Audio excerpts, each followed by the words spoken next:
Hello friends, स्वागत है आप सभी का एक नई क्लास पर। तो आज हम झारखंड के नामकरण से रिलेटेड क्लास को करने वाले हैं, क्योंकि ये जो टॉपिक है बहुत ही ज़्यादा एग्जाम में पूछे जाते हैं कि प्राचीन काल में झारखंड को किस नाम से जाना गया है, मध्यकाल में झारखंड को किस नाम से जाना गया है और वर्तमान काल में झारखंड को किस नाम से जाना गया है। ये जो टॉपिक है बहुत ही ज़्यादा एग्जाम की दृष्टि से इम्पॉर्टेंट है। तो हम लोग देखते हैं कि झारखंड का नामकरण। बात करते हैं झारखंड शब्द का प्रथम पुरातात्विक प्रमाण जो है वो 13वीं सदी के ताम्रपत्र से मिलता है और ये एग्जाम में कई बार पूछे गए हैं।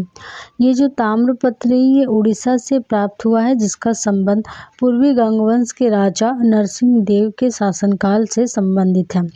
एग्जाम में बहुत बार पूछे गए हैं कि झारखंड शब्द का प्रथम पुरातात्विक प्रमाण कहाँ से मिलता है, तो 13वीं शताब्दी के ताम्रपत्र से। अगला जो है झारखंड प्रदेश का सर्वप्रथम साहित्यिक उल्लेख की बात करें तो साहित्यिक उल्लेख जो है ऐत्रेय ब्रह्मांड से मिलता है, पुंड्र नाम से मिलता है। अगला जो झारखंड को मुंडा शासन में जाहिर खोंड के नाम से संबोधित किया है। जाहिर का अर्थ होता है सरना स्थल और खोंड का अर्थ होता है वेदी। तो इसको भी आप ध्यान में रखें कि जाहिर खोंड का अर्थ होता है सरना स्थल और खोंड का अर्थ होता है वेदी। आगे हम बात करेंगे कि विभिन्न काल में झारखंड को किन किन नामों से संबोधित किया है। तो सबसे पहले देखते हैं प्राचीन काल। प्राचीन काल में झारखंड को क्या कहा गया है। जैसे कि बात करें ऋग्वेद में झारखंड को कीकट प्रदेश कहा गया है। अर्थवेद में झारखंड को व्रात्य प्रदेश, ऐत्रेय ब्रह्मांड में झारखंड को पुंड्र या पुंड के नाम से संबोधित किया। उसी प्रकार वायु पुराण में मुरंड, विष्णु पुराण में मुंड और भागवत पुराण में कीकट प्रदेश के नाम से संबोधित किया है। ये सारे जो पॉइंट है बहुत ही ज़्यादा इम्पॉर्टेंट है, एग्जाम में डायरेक्ट ही पूछे जाने वाले ये जो झारखंड का नाम है वो पूछे जाते हैं। अगला जो है महाभारत में झारखंड को पुंडरिक नाम या पशु भूमि से संबोधित किया है। कौटिल्य के अर्थशास्त्र में झारखंड को कुकट देश या कुकट के नाम से संबोधित किया है। टॉलमी के द्वारा मुंडल, समुद्रगुप्त का प्रयाग परिस्थिति में झारखंड को मुरुंड कहा है। फाहयान के द्वारा कुकुट लाड के नाम से संबोधित किया है।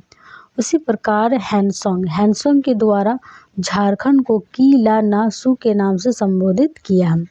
फिर बात करें बुद्ध घोष ने झारखंड को वनवास कहा है। सूतिया मुंडा द्वारा झारखंड को जाहिर खोंड कहा है। ये सारे जो है ये प्राचीन काल में पुकारे गए झारखंड का नाम है। उसी प्रकार हम बात करते हैं मध्यकाल में झारखंड को किन नाम से संबोधित किया है। पूर्व मध्यकाल संस्कृति साहित्य की बात करें तो झारखंड को कलिंद नाम से संबोधित किया है। फिर उसी प्रकार आईने अकबरी में बात करें झारखंड को कोकरा या खंकरा के नाम से संबोधित किया है। तुर्की जहांगीरी में खोखरा। उसी प्रकार बात करें कि माथिर उल उमरा, बहारिस्तान गेबो और मुगल काल में, तो इसमें से मुगल काल सबसे ज़्यादा इम्पोर्टेंट है कि मुगल काल में झारखंड को खुखरा या कोकरा के नाम से संबोधित किया गया है और ये एग्जाम में कई बार पूछे गए हैं। आगे हम बात करें झारखंड को झारखंड नाम से संबोधित किया है तारीख़ बंगला, सिराउल मुत्तखरीन, अकबरनामा, आइन तबाकत ए अकबरी, आलमगीर नामा, इन सभी जो है इन झारखंड को झारखंड नाम से संबोधित किया है। आगे हम थोड़ा सा देख लेते हैं कि 13वीं सदी के ताम्रपत्र में झारखंड को झारखंड नाम से संबोधित किया है। आगे जो हम देखते हैं थोड़ा सा इम्पोर्टेंट फैक्ट को, जो कि आने वाले एग्जाम की दृष्टि से बहुत ही ज़्यादा इम्पोर्टेंट है। ईस्ट इंडिया कंपनी के समय ईस्ट इंडिया कंपनी झारखंड में 1765 से लेकर 1834 तक रहे थे। उस समय झारखंड को छोटा नागपुर के नाम से संबोधित किया है। यानी ईस्ट इंडिया कंपनी जब अंग्रेज झारखंड में आए थे उसमें झारखंड को छोटा नागपुर नाम से संबोधित किया है। 1834 में साउथ वेस्ट फ्रंटियर एजेंसी यानी दक्षिण पश्चिम सीमांत एजेंसी के रूप में जाना जाता था, जिसकी स्थापना कोल विद्रोह के बाद 1834 ईस्वी के नॉन रेगुलेशन एक्ट के तहत की गई थी। इसका मुख्यालय विल्किंसगंज किशनपुर विष्णुपुर में था। ये जो नाम है ये किनका नाम है आगे आपको पता चलेगा, जो बाद में रांची के नाम से जाना गया है। 1845 ईस्वी इस क्षेत्र का शासन लोहरदगा से संचालित होता था। 1845 में किशनपुर नामक गांव इससे अलग किया गया, जो बाद में क्या बना, रांची नाम बन गया। यानी किशनपुर का ही दूसरा नाम रांची है। आगे हम थोड़ा सा रांची के बारे में देख लेते हैं, उसके नामकरण के बारे में। विल्किंसगंज सबसे पहले नाम पड़ा, फिर उसको बदल कर किशनपुर, उसके बाद जो है विष्णुपुर और फिर जाके अंत में रांची नाम पड़ा। मानव विज्ञान शरद चंद्र राय के अनुसार शहर का नाम मुंडारी शब्द में अरंची या अरांची या छोटी छड़ी से लिया गया है। मुंडारी भाषा में अरंची का तात्पर्य हल जोतने से है, जो बाद में अरांची से रांची हो गया है। ये कुछ मानव विज्ञान है उसका मानना है। आगे हम देखते हैं कि नागपुरी बोली में आर्ची का अर्थ बांस का जंगल होता है। यही नाम बाद में रांची में परिवर्तित हो गया।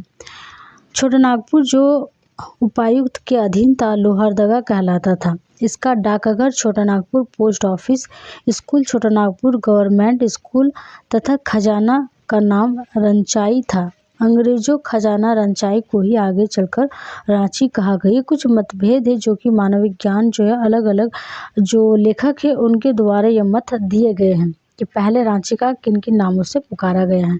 तो ये छोटा सा फैक्ट था जो कि आपको ध्यान में रखना है।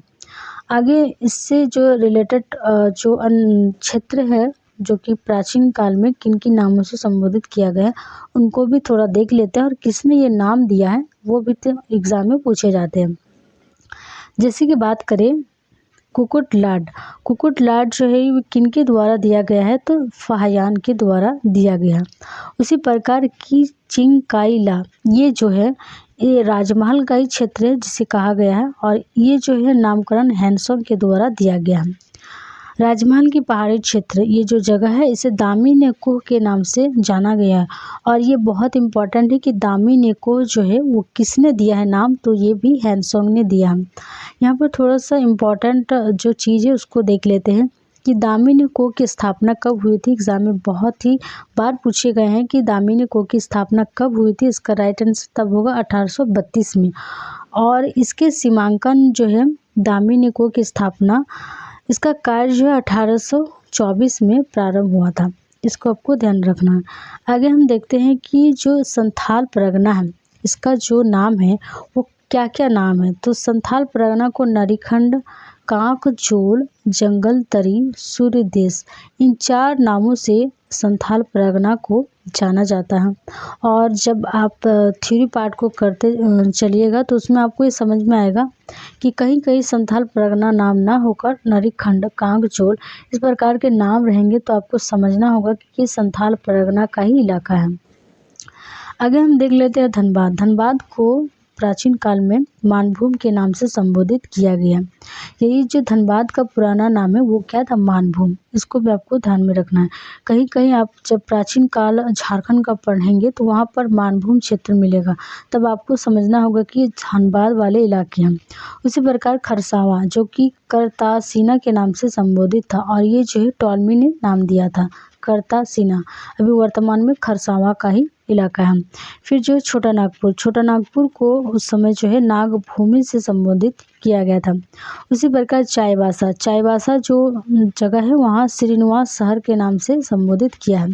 तो ये कुछ नाम थे जो कि प्राचीन काल में इसको इस नाम से संबोधित किया है और ये इम्पॉर्टेंट है। जब आप प्राचीन काल पढ़ेंगे उसमें आपको ये सारी चीज़ें धीरे धीरे समझ में आएंगी। देखेंगे थोड़ा सा कि अमरनाथ दास की पुस्तक है इंडिया एंड थम्बू आइलैंड के अनुसार गौतम बुद्ध और महावीर छोटा नागपुर से संबंधित रहे हैं। उसके बाद देखें जनजातियों की अधिकता के कारण झारखंड को कर्क खंड भी कहा गया है। यानी झारखंड का और एक नाम है कर्क खंड, जो कि जनजाति झारखंड में बहुत ज़्यादा है। अलग अलग जनजाति जैसे कि झारखंड में भी वर्तमान में 32 जनजाति है। तो उसी प्रकार अधिकता के कारण जनजाति की कर्क खंड झारखंड को संबोधित किया गया। झारखंड के छोटानागपुर क्षेत्र को कर्ण सुवर्ण के नाम से भी संबोधित किया गया है। ये जो हमने प्राचीन काल में इतने सारे नाम आपको दिखाए, प्राचीन काल में मध्यकाल, ये एग्जाम में डायरेक्ट ही पूछे जाते हैं और ये बहुत ही ज़्यादा इम्पॉर्टेंट टॉपिक था, तो इसको कवर करना ज़रूरी है आने वाले एग्ज़ाम की दृष्टि से, क्योंकि झारखंड का वेटेज जो है बहुत ही ज़्यादा हो गया है जब भी झारखंड के एग्ज़ाम हो गए। तो आई होप ये क्लास आपको समझ में आया हो। तो आज के लिए इतना ही, मिलते हैं हम लोग नेक्स्ट वीडियो में।